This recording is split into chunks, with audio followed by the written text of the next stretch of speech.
تو جناب علی یہ جو ماڈل دیکھ رہے ہیں یہ وہ کمرہ ہے جو سیدہ عائشہ رضی اللہ تعالی عنہ کا تھا، جو نبی صلی اللہ علیہ وآلہ وسلم نے بنانے میں خود ہیلپ کی تھی۔ یہاں پر اگر آپ دیکھیں تو یہ کمرہ ہے اور یہ باہر صحن ہے، اور یہ جو کمرہ آپ دیکھ رہے ہیں یہ سیدہ حفصہ رضی اللہ تعالی عنہ کا کمرہ ہے، اور یہ جو کمرہ آپ دیکھ رہے ہیں یہ کمرہ ہے سیدہ فاطمہ رضی اللہ تعالی عنہ کا۔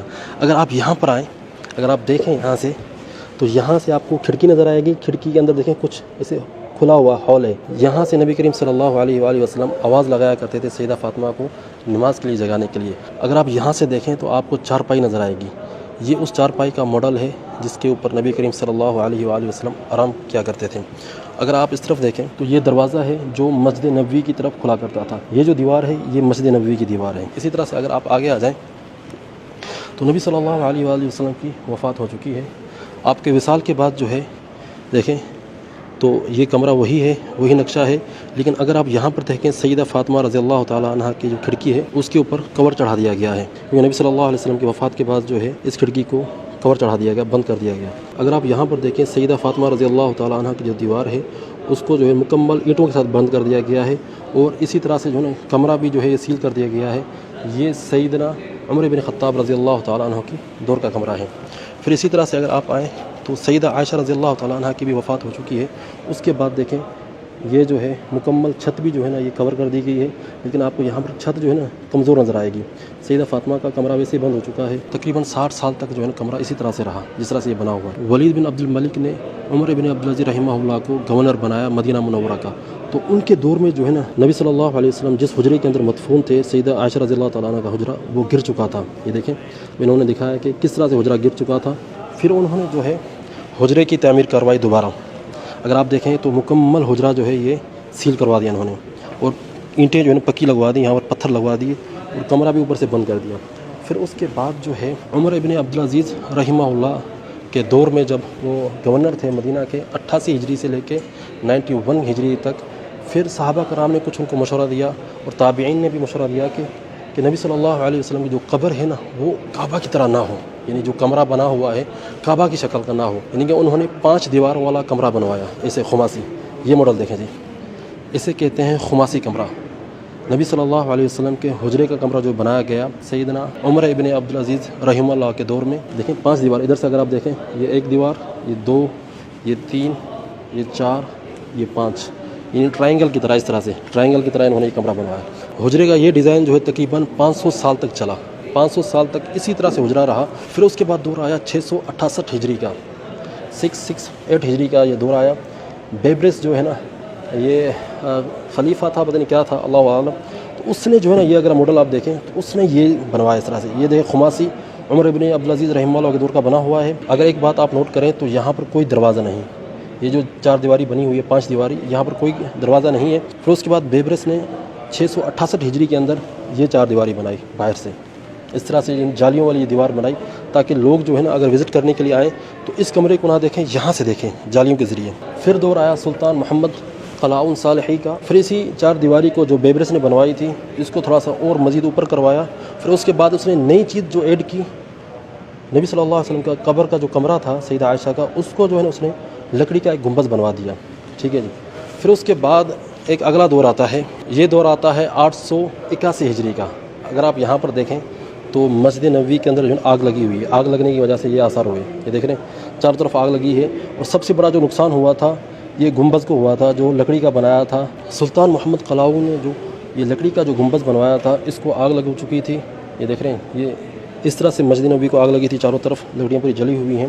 پھر اسی دور کے اندر جو ہے 886 ہجری کے اندر، یعنی تقریباً 5 سال کے بعد جو ہے سلطان قاتبائی جو تھا، مملوکی سلطنت کا جو سلطان تھا، اس نے جو ہے نا دوبارہ اس کو جو ہے نا تعمیر کروایا چاروں طرف۔ سلطان قاتبائی نے جو ہے اس گنبد کو سیمنٹ کا بنوا دیا، قاتبائی رحمہ اللہ نے پھر اسی گنبد کو جو ہے دوبارہ سیمنٹ کی طرح ایک مادہ تھا اس سے بنوایا، اس کو مضبوط کروایا اور اس کو سلور کلر چڑھا دیا تاکہ اس کو آگ نہ لگے۔ پھر سلطان قاتبائی نے دوبارہ جو ہے یہ والا گنبد بنوایا، یہ دیکھ رہے ہیں یہ وائٹ کلر کا جو گنبد ہے یہ سلطان قاتبائی نے بنوایا تھا 892 ہجری کے اندر۔ دیکھیں اس طرح سے یہ جو آج کا جو گنبد خضرا ہے یہ اس کی ماڈل کی طرح ہے، ٹھیک ہے، اسی طرح سے بنا ہوا تھا۔ پھر اس کے بعد جو ہے سلطنت عثمانیہ جب آئی 1253 ہجری کے اندر، یہ جو گنبد بنا ہوا ہے یہ سلطان قاتبائی نے بنایا تھا، وائٹ کلر اس کے اوپر جو ہے نا چڑھوایا تھا انہوں نے. پھر اس کے بعد اسی گنبد کی جو ہے نا دوبارہ مرمت کروائی تھی سلطان عبد الحمید نے.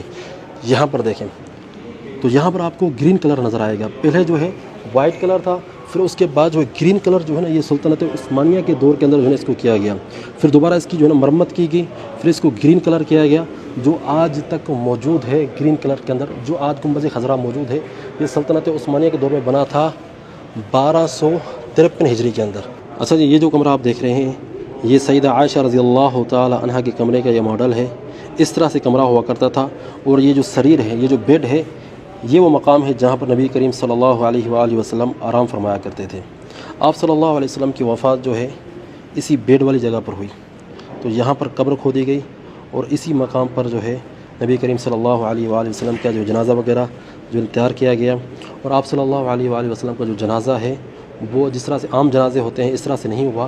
صحابہ کرام گروپ کی شکل میں آتے نبی صلی اللہ علیہ وسلم کے پاس اور درود السلام پڑھتے اور چلے جاتے. کچھ لوگ جو ہے نا اکیلے اکیلے بھی آتے، ایک ایک کر بھی آتے، کچھ مجموعے کے طور پہ بھی آتے اور نبی صلی اللہ علیہ وسلم کے اوپر سلام پڑھ کر چلے جاتے. عام طور پہ جو جنازے ہوتے ہیں اس طرح سے کوئی بھی جنازہ نہیں ہوا نبی کریم صلی اللہ علیہ وآلہ وسلم کا. اچھا جی، پھر اس کے بعد جو ہے نبی صلی اللہ علیہ وسلم کی قبر دیکھیں تو سیدہ عائشہ رضی اللہ تعالی عنہا نبی صلی اللہ علیہ وسلم کی قبر کے ساتھ ہی رہا کرتی تھی. کہ بیڈ جو پڑا ہوا ہے سیدہ عائشہ کا، تو نبی صلی اللہ علیہ وسلم کی یہاں پر قبر تھی، سیدہ عائشہ قبر کے پاس ہی رہا کرتی تھی. پھر اس کے بعد جو ہے حضرت ابوبکر کی وفات ہوئی تو ان کی قبر بھی جو ہے نا یہیں پر بنائی گئی تھی، لیکن اس کا انہوں نے ماڈل نہیں دیا. تو تب بھی سیدہ عائشہ رضی اللہ تعالیٰ عنہ قبر کے اندر ہی رہا کرتی تھی. پھر اگر آپ یہاں پر دیکھیں تو 3 قبریں بنی ہوئی ہیں. تو یہاں پر جو ہے یہ جو قبر ہے نبی صلی اللہ علیہ وسلم کی ہے، پھر یہ قبر جو ہے حضرت ابوبکر رضی اللہ تعالیٰ عنہ کی ہے، اور یہ جو قبر ہے سیدنا عمر رضی اللہ تعالیٰ عنہ کی ہے. تو اسی طرح سے اسی ترتیب سے جو ہے تینوں قبریں ہیں. اور بیچ میں دیکھیں یہاں پر دیوار بن چکی ہے. تو سیدہ عائشہ رضی اللہ تعالیٰ عنہ پھر یہاں پر رہا کرتی تھی. سیدہ عائشہ رضی اللہ تعالیٰ عنہ کی وفات کے بعد جو ہے یہ کمرہ مکمل سیل کر دیا گیا، مکمل بند کر دیا گیا تاکہ کوئی بھی اس کمرے کے اندر انٹر نہ ہو سکے. نبی کریم صلی اللہ علیہ وآلہ وسلم کا جو حجرہ ہے، جو سیدہ عائشہ رضی اللہ تعالیٰ عنہ کا جو حجرہ ہے جو کھولا گیا تھا لاسٹ، وہ کھولا گیا تھا 881 ہجری کے اندر. 881 ہجری سے لے کر آج تک کوئی بھی نبی کریم صلی اللہ علیہ وآلہ وسلم کی قبر کو نہیں دیکھ سکا ہے. علماء کرام کو بلایا گیا، مدینہ کے جو علماء کرام تھے ان سے پوچھا گیا کہ اللہ کے نبی کی قبر کہاں ہے، کیونکہ جب کمرہ کھولا گیا تو بالکل زمین ایسے پلین تھی، کوئی بھی قبر اونچی نہیں بنی ہوئی تھی. تو علماء کرام نے نشاندہی کی، کیونکہ احادیث کے اندر اور تاریخی کتابوں میں یہ چیز لکھی ہوئی ہے کہ اللہ کے نبی کی قبر کیسی ہے. انہوں نے بتایا اس نشاندہی سے، تو انہوں نے پھر نبی صلی اللہ علیہ وسلم کی قبر کی نشاندہی کی. پھر اس کے بعد جو ہے اس کمرے کو جب سیل کیا گیا تو 881 ہجری سے لے کر آج 1446 ہجری چل رہا ہے، کسی نے بھی نبی صلی اللہ علیہ وآلہ وسلم کی قبر نہیں دیکھی، کیونکہ قبر کے اندر انٹر ہونے کا کوئی راستہ ہی نہیں. اگر کوئی انٹر ہوتا بھی ہے تو یہاں تک آتا ہے، تو یہاں بھی انٹر نہیں ہو سکتا، کیونکہ مین قبر جو ہے نا اس 5 دیواری کے اندر ہے. 5 دیواری کے اندر دوسرا ایک کمرہ بنا ہوا ہے، اس کے اندر قبر ہے نبی صلی اللہ علیہ وسلم کی. آج کے دور میں کوئی بھی وزراء عمرہ کوئی بھی آتے ہیں تو وہ یہاں تک آتے ہیں، صرف اس ایریے کے اندر آتے ہیں، بس اس کے اندر نہیں جا سکتے کیونکہ دروازہ ہے ہی نہیں. یہ دروازہ تقریباً پچھلے 500 سال سے بند ہے، یعنی 500-550 سال ہو چکے ہیں، کوئی بھی نبی کریم صلی اللہ علیہ وآلہ وسلم کی قبر کے اندر انٹر نہیں ہو سکا. امید کرتا ہوں کہ آج کی ویڈیو آپ لوگوں کو پسند آئی ہوگی. اگر ویڈیو پسند آئی ہے تو ویڈیو کو لائک کیجیے گا، شیئر کیجیے گا اور کمنٹ سیکشن کے اندر اپنی رائے کا اظہار ضرور کیجیے گا. اسی طرح سے معلوماتی ویڈیوز ہم آپ کے ساتھ شیئر کرتے رہیں گے. ویڈیو کو زیادہ سے زیادہ شیئر کریں، انشاءاللہ آپ کو اجر بھی ملے گا اور لوگوں کو معلومات بھی ہوں گی. چینل کو سبسکرائب کریں، ویڈیو کو لائک کریں. اگر آپ نے چینل کو ابھی تک سبسکرائب نہیں کیا تو سبسکرائب ضرور کریں. پھر ملاقات کرتے ہیں، تب تک کے لیے اجازت دیں. اللہ حافظ. المدينة في عهد النبي صلى الله عليه وسلم. طبعا هذه كانت حجرات النبي صلى الله عليه وسلم، حجرات زوجاته. هذه أول واحدة، هذه حجرة عائشة، وهذه فاطمة وعلي. هنا باقي زوجاته. وهذيك الدار الكبيرة دار عثمان، هنا دار أبو بكر. طبعا عثمان دار كبرى وصغرى. وهنا دار عمر بن الخطاب، جنبه أبو بكر بعد دار أخرى. وهنا القلعة هذه كانت حسان بن ثابت. اي والله. وفي حاجة ثانية، آخر منزلين، هذا عمرو بن العاص، هنا خالد بن الوليد. سبحان الله كانوا أصدقاء من قديم يعني قبل لا يسلمون وهاجروا مع بعض حتى بالمساكن جنب بعض رضي الله عنهم أجمعين. الظاهر إن هذه سقيفة بني ساعدة. شوف إيه سقيفة بني ساعدة. الله أكبر. طبعا الظاهر إن هذه المدينة أول كلها كاملة اللي هي الحين الحرم النبوي أظن كذا. أبى أسأل لك وتأكد.